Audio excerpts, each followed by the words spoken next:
Hi, this is Claire and we're looking at the topic of indices. So why would we be looking at this topic? Well, we've already looked at Pythagoras and that has powers or numbers in the index position. And we've also looked at compound interest, which has a power of the number of interest periods in the term of the loan. So that's n. Both of these are in index positions. So we're going to look at indices themselves now and how they work as we lead into some more studies with algebra. So the first thing to look at is the parts of an index number or a number in index form.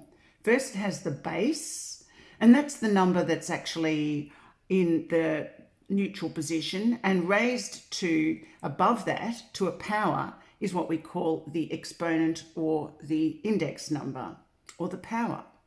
So 2 to the power of 3 means that the base number 2 has been multiplied by itself 3 times. That's called expanded form. This is called index form. And when you work out the answer, it's called the basic numeral. So 2 times 2 is 4, times 4 is 8. So there are some laws now that we can use to help us solve all types of index equations, and we're going to look at the first law. So the first law, or law 1, is when you multiply index numbers which have the same base. So we have 3 to the power of 6 multiplied by 3 to the power of 4. So if you do this by first principles, if you solve it or simplify it or work out the answer by first principles, you expand 3 to the power of 6. It will be 3 multiplied by itself 6 times. And then that's 3 to the power of 6. You multiply that by 3 to the power of 4, which is 3 multiplied by itself 4 times. So you can see together you have 3 multiplied by itself 10 times. So we'll leave the answer in index form here. But if you needed to solve that, you would need to use your calculator.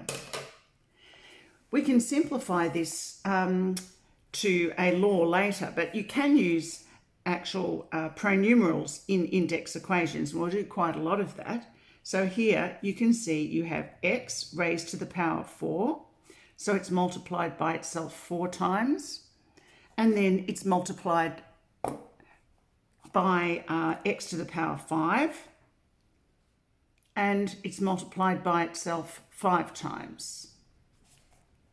So you have x to the power of 9. 4 plus 5 is 9. So the rule here, 6 plus 4 is 10, is when you multiply index numbers with the same base, you add the powers. So a to the power of m multiplied by a to the power of n is a to the power of m plus n, and that's the rule. So you can put a little box around that or write it in a different colour, because that's the first index law. So now we're looking at the next index law, which has division in it.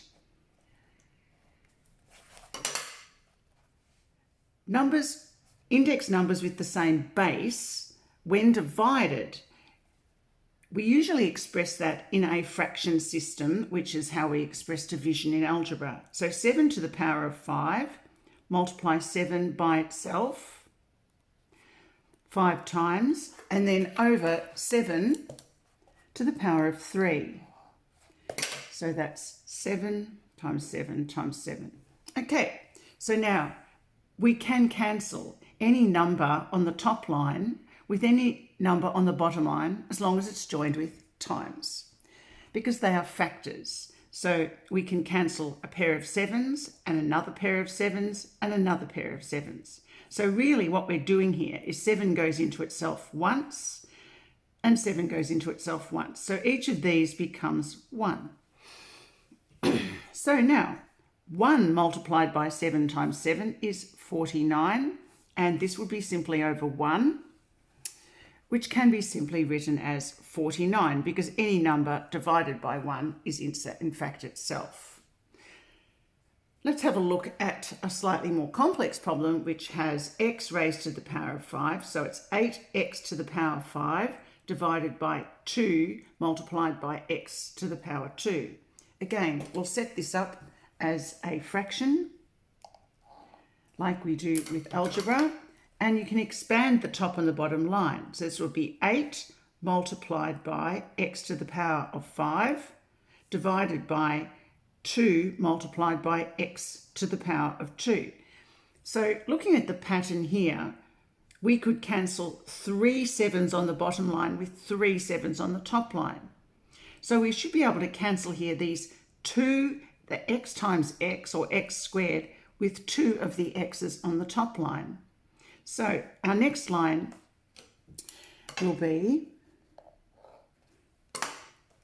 x to the power of 5 minus 2, because we're cancelling 2 of these x terms, factors, with 2 of the x factors on the top line. And we can also cancel here because 2 goes into itself once and 2 goes 4 times into 8 and over 1. And our final answer here is 8x to the power of 3, because 5 minus 2 is 3. So this rule can simply be expressed as a to the power of m minus n. When you divide indices with the same base, you subtract the powers. And that's the second index law. So I'll put a little box around that.